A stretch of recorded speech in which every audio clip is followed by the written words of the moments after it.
हाँ तो फ्रेंड्स शुरू करते हैं। तो सभी बच्चे पूरे ध्यान से पढ़िएगा, क्योंकि ध्यान से पढ़िएगा तभी जो है आपको ये सारी चीज़ें समझ में आएगा बेहतरीन ढंग से। तो सबसे पहले हम लोग जो है ये जानने की कोशिश करेंगे कि अगर आप ये कहना चाहते हैं सर कि मैथ ना एक तरह से किसका लैंग्वेज है, फिजिक्स का, यानी आप ये कहना चाहते हैं कि मैथमेटिक्स इज द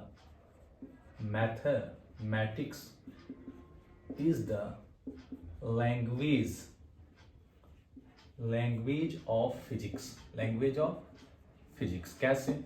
आप ये कहना चाहते हैं कि मैथमेटिक्स जो है फिजिक्स की एक क्या है, भाषा है। ठीक है, तो ये कैसे भाषा है? तो सपोज दैट हम लोग 10th क्लास में पढ़े थे कि मान लीजिए कि फोकस दूरी जो है, फोकस दूरी वो वक्रता त्रिज्या की क्या होती है, आधी होती है। क्या होती है? आधी होती है। ठीक है, तो वक्रता त्रिज्या की आधी होती है, तो ये फिजिक्स का लैंग्वेज है। लेकिन यहाँ पर अगर हम r का वैल्यू अगर 40 रख दें तो यहाँ पर f इक्वल टू क्या हो जाएगा, 40/2, तो 2 से ये कितना हो जाएगा, 20। तो हमने क्या किया कि उसी फिजिक्स को, लैंग्वेज को क्या चीज़ में कन्वर्ट कर दिया, मैथ में। तो मैथमेटिक्स भी एक तरह से फिजिक्स का ही लैंग्वेज है, इसमें कोई बहुत बड़ी बात नहीं है। ठीक है, चलिए अब हम लोग थोड़ा सा आगे बढ़ते हैं पढ़ाई को लेके। ठीक है, तो आप यहाँ देख रहे हैं कि इसमें मैथ का यूज आया कि नहीं आया, बिल्कुल आया। ठीक है, तो ये तो सर बिल्कुल ही चुटकी का काम था सर कि आपने यहाँ पर समझा दिया। लेकिन आगे देखिए धीरे धीरे क्या क्या आप जानेंगे, धीरे धीरे आप बहुत कुछ जानेंगे, जैसे कि है ना, आसान और बहुत आसान तरीका से। ठीक है, कैसे? जैसे आप जब जानते हो कि चाइना वगैरह में जब जाते हो तो चाइना वगैरह में एक लैंग्वेज बोला जाता है, उसका लैंग्वेज। तो अगर चाइना का लैंग्वेज डायरेक्ट हमारे यहाँ बोलेगा तो हमको तो समझ में ही नहीं आएगा। तो कहने का मतलब यह है कि उसकी भाषा को जब हम सीखेंगे तभी तो हम बोल पाएंगे ना। तो कहने का मतलब यह है कि, है ना, अगर हमें चाइना में रहना है तो वहाँ की भाषा को हमको जानना पड़ेगा। उसी तरह फिजिक्स में आगे बढ़ने के लिए मैथमेटिक्स को भी जानना ज़रूरी है। तो जो हमें बेसिक चीज़ें पढ़ना है उसको हम लोग क्या करते हैं, शुरू करते हैं। जैसे हमें पढ़ना क्या क्या है फिजिक्स में, हमें पढ़ना है ट्रिग्नोमेट्री। क्या पढ़ना है मेरे बच्चे, बहुत अच्छे से देखिएगा। हिंदी वाले हों तो हिंदी वाले देख लेंगे, इंग्लिश वाले ट्रिग्नोमेट्री, दैट मीन्स क्या होता है, त्रिकोणमिति। क्या होता है बोलिए, त्रिकोणमिति। ठीक है, उसके बाद दूसरा हमें पढ़ना है, पहला त्रिकोणमिति है, फिर हमें पढ़ना है ज्योमेट्री। क्या पढ़ना है, ज्योमेट्री। ज्योमेट्री का मतलब होता है ज्यामिति। ठीक है, उसके बाद जो हमें पढ़ना है वो हमें पढ़ना है अलजेब्रा। क्या पढ़ना है हमें, अलजेब्रा। ठीक है, अलजेब्रा पढ़ना है, जिसको हम लोग कहते हैं बीजगणित। क्या कहते हैं, बीजगणित। चौथा हमें क्या पढ़ना है, चौथा हमें पढ़ना है कोऑर्डिनेट ज्योमेट्री। कोऑर्डिनेट ज्योमेट्री क्या पढ़ना है हमें, कोऑर्डिनेट ज्योमेट्री। चलिए बहुत अच्छी बात है। तो जिसको हम लोग कहते हैं निर्देशांक ज्यामिति। क्या कहते हैं, निर्देशांक ज्यामिति। बहुत अच्छी बात है, आप लोग समझ गए होंगे। ठीक है, तो हमें ये पढ़ना है। उसके बाद जो हमें सबसे लास्ट टॉपिक पढ़ना है वो हमारा है कैलकुलस, जिसमें आपके डिफरेंशिएशन और क्या आएंगे, इंटीग्रेशन। ये क्या चीज, नया सा चीज आप पढ़ाइएगा सर। यही है आपका फिजिक्स का मेन पॉइंट। इसमें आपको सबसे ज्यादा 11th में और 12th में इसी का यूज है, डिफरेंशिएशन और इंटीग्रेशन। इसके बिना हम फिजिक्स में आगे नहीं बढ़ सकते हैं। ठीक है, तो यहाँ तक आप समझ गए होंगे कि हमें एक्चुअली पढ़ना क्या है क्लास 11th में। ठीक है, तो यहाँ तक आप जो है अपने कॉपी पे नोट डाउन कर लीजिए। इसके बाद हम आगे की पढ़ाई आपको बताते हैं कि करना क्या है। ठीक है, तो चलिए मैं इसको स्वाइप कर दूं। चलिए आप हट जाता हूं मैं, आप पहले आप इसको नोट कर लो। चलिए कर लिए नोट, चलिए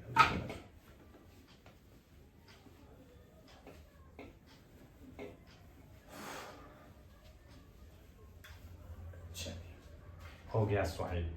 अब आइए, अब सबसे पहले हमने आपको क्या बताया कि mathematics is the language of physics. क्या है ना, मैथमेटिक्स जो है, गणित जो है, एक फिजिक्स की ही एक क्या है, भाषा है। तो सबसे पहले हमने कहा कि आपको जो 11th में जो बेसिक मैथ पढ़ना है उसमें सबसे पहले आपको क्या पढ़ना है, त्रिकोणमिति। तो हम स्टार्ट करेंगे त्रिकोणमिति से, ट्रिग्नोमेट्री से। ठीक है, चलिए बढ़िए। तो ट्राइग्नोमेट्री से हम स्टार्ट करेंगे, दैट मीन्स त्रिकोणमिति। यहाँ हम पढ़ते क्या है, in it be study about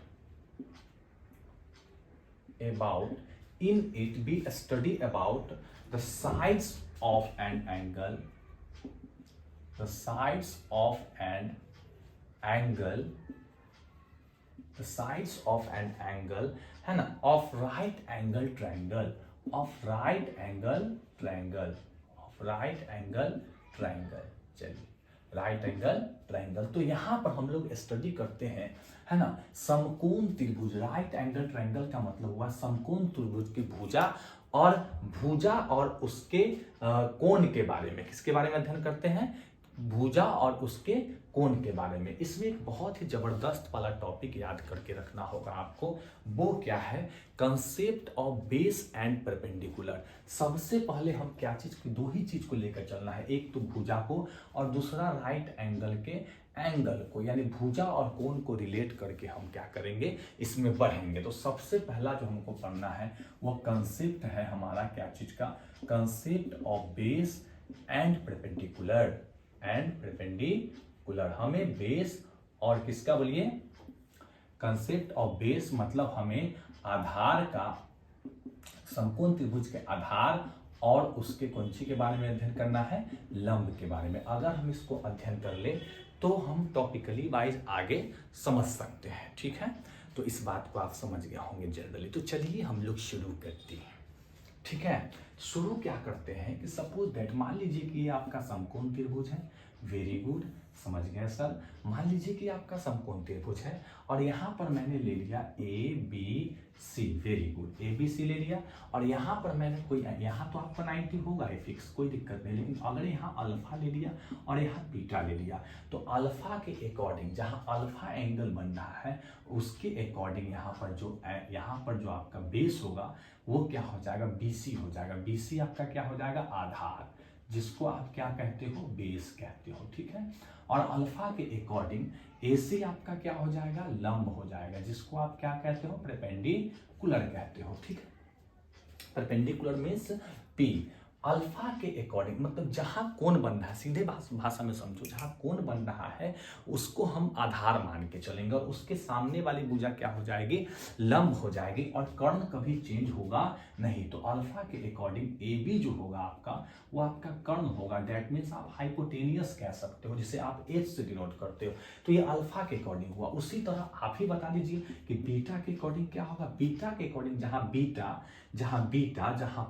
beta जहां एंगल बन रहा है, जहां पर ये एंगल बना रहा है, जहां ये वो उसका बीटा जो है AC उसका क्या हो जाएगा? बेस हो जाएगा।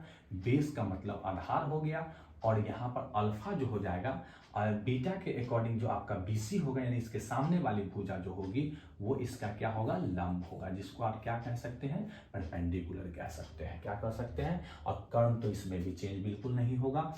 तो कहने का मतलब ये, सॉरी, बीटा के अनुसार, है ना, तो कर्ण आपका चेंज नहीं होगा, यानी AB जो होगा आपका वो आपका क्या हो जाएगा? हाइपोटेनियस हो जाएगा। क्या हो जाएगा बोलिए? हाइपोटेनियस। ये चेंज होने वाला नहीं है। तो आपने क्या देखा कि अल्फा के अकॉर्डिंग BC हो गया आधार और लंब हो गया कौन सी? AC। और कर्ण चेंज होने वाला नहीं है। लेकिन बीटा के अकॉर्डिंग AC आपका आधार हो गया, BC क्या हो गया? लंब हो गया और कर्ण चेंज होने वाला नहीं है। तो त्रिकोणमिति में हम एक एक पॉइंट्स आगे बढ़ाएंगे। आपने पहला पॉइंट देख लिया, इसमें कहीं से भी कोई दिक्कत की बात नहीं है।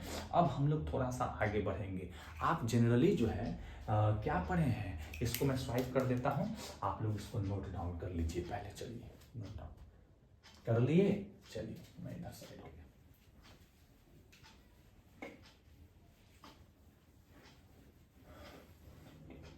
चलिए मेरे प्यारे वाले नन्हे मुन्हे बच्चों, जरा मेरी बात को ध्यान से समझो, मैं जो तुम्हें बताने जा रहा हूँ। आपने देखा अभी क्या? Concept of base and perpendicular. समझ गए कि नहीं समझ गए? अब जरा सा हम लोग जो है आगे पढ़ेंगे वैल्यू ऑफ, त्रिकोणमिति में ही value of 37 degree and 53 degree, ठीक है। वैल्यू यानी 53 और 37 का मान, 53 डिग्री और किसका मान? 37 डिग्री का मान, ये हम लोग पढ़ने वाले हैं।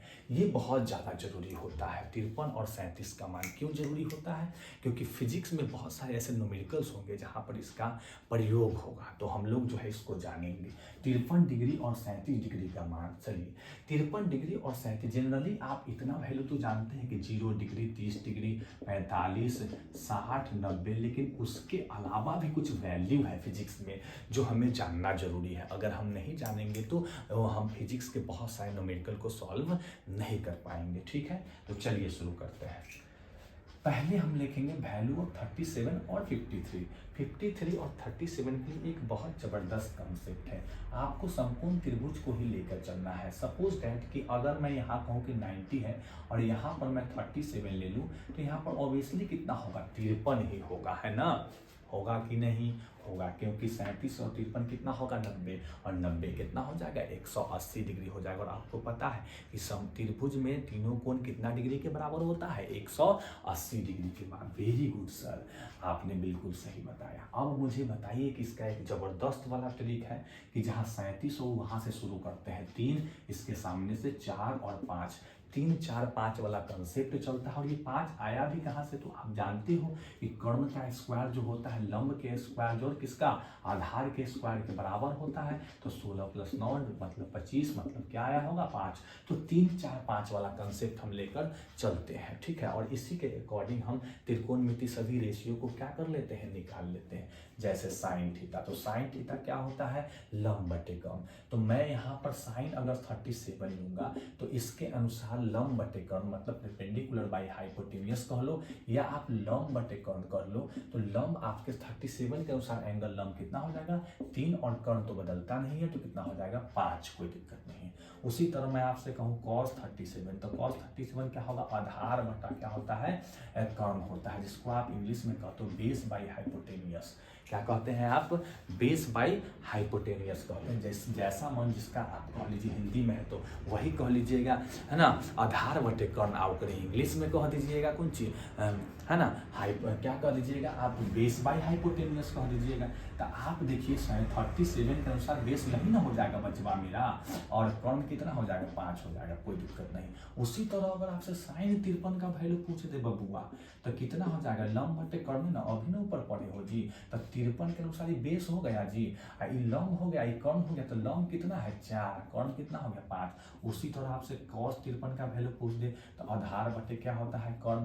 तो आधार को सुधार के हम लोग देखेंगे 53 का वैल्यू कितना, आधार cos 53 के सामने ये आधार हो गया 3, कर्ण कितना हो गया बबुआ हमारा, 5 हो गया। 3 बटे कितना हो गया, 5। समझे कि नहीं, समझ गए होगे। चलिए अब हम लोग देख लेते हैं आगे। तो cos 53 का वैल्यू कितना हो गया, 3/5। उसी तरह tan में अगर वैल्यू पूछ दे हमसे, tan 37, तब tan 37 क्या होता है जी, परपेंडिकुलर बाई बेस, या लॉन्ग बाई क्या कह देते हैं, आधार। तो आप बताइए कि 37 के अनुसार लॉन्ग है ना होगा, अभी ना कंसेप्ट दिया 3, आधारवा क्या हो जाएगा जी, 4 हो जाएगा। यही कह दे tan 53, तो tan 53 का वैल्यू परपेंडिकुलर बाई बेस, वही फार्मूला थोड़ी ना बचेगा बबुआ। tan थीटा का जो फार्मूला होता है वही लगेगा। तो लंब बटे क्या हो गया, आधार।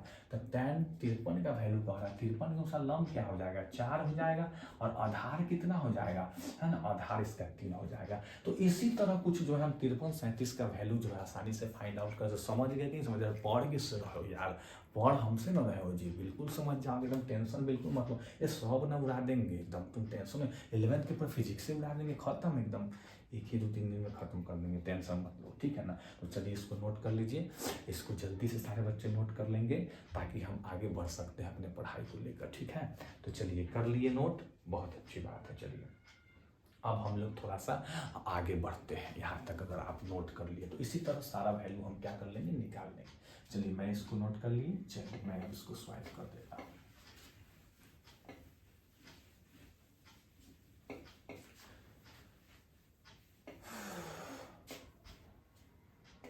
अब हम इसमें क्या पढ़ेंगे, हम पढ़ेंगे कि एंगल को कैसे लिखा जाता है, how to write angle, how to write angle, यानी एंगल को कैसे, कोण को कैसे लिखें, कोण को कैसे लिखें, ये अब हमें पढ़ना है, ठीक है। 11th फिजिक्स में आइए, कोण को कैसे लिखें, हाउ टू राइट एंगल।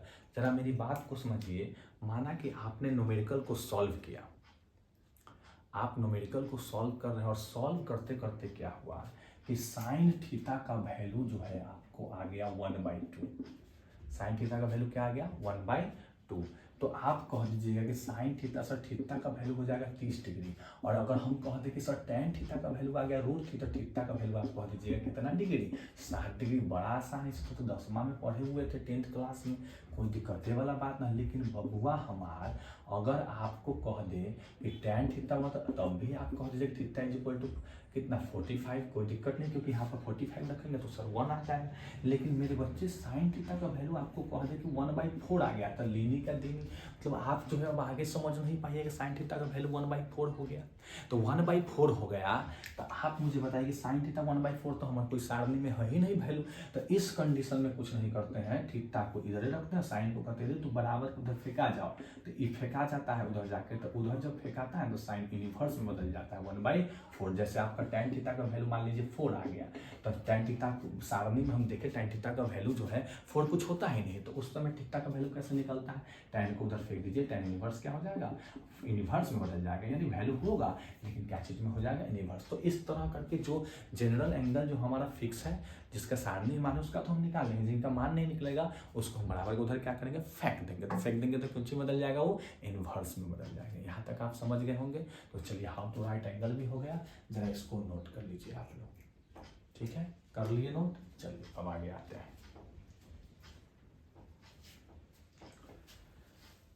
कर लिए।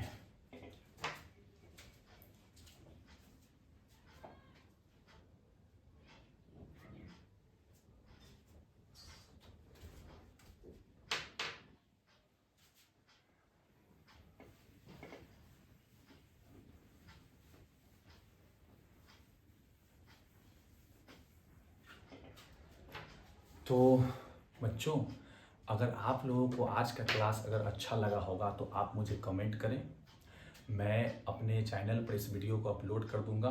और अगर आप कमेंट करेंगे, अच्छे अच्छे कमेंट करेंगे, तो मैं आगे आपको ऐसे ही डेली वीडियो डालते रहूँगा, और इस तरह से आपके 11th का पढ़ाई बहुत अच्छे से हो जाएगा।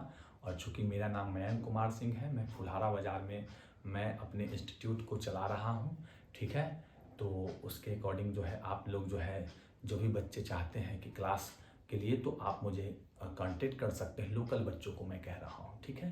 तो चलिए बच्चे, फिलहाल आप लोग जो है इसको बेहतर ढंग से क्या करें, स्टडी करें, और मिलते हैं हम लोग इसी तरह हर दिन, हर इसी समय आपको वीडियो मिलते रहेगा। आप लोग इसको अच्छे से पढ़ेंगे इंजॉय के साथ, और 11th 12th में एक बहुत अच्छा मार्क्स लाएंगे, तो हमें भी क्या मिलेगा, एक नई ऊर्जा और एक नई उत्तेजना। तो चलिए आज के लिए बस इतना ही, थैंक यू।